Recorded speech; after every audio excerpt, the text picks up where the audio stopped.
ពួកយើងធ្លាប់ build custom keyboard ពណ៌សនិងខ្មៅជាច្រើនដងមកហើយចុះបើលើកនេះពួកយើងមកសាកលេង design ពណ៌ក្រហមវិញម្ដងមើលទៅយ៉ាងណាដែរ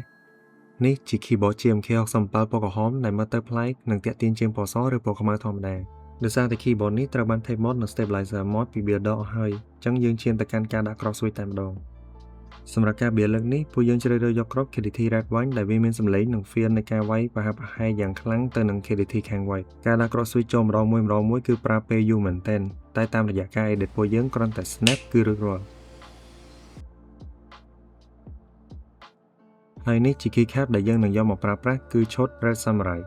ពួកយើងគិតថាវានឹងស៊ីគ្នាខ្លាំងទៅនឹង theme ពណ៌ក្រហមសរុបនៃ keyboard មួយនេះតោះយើងមកដាក់គ្រាប់ keycap ចុងក្រោយបង្អស់ជាការស្រេច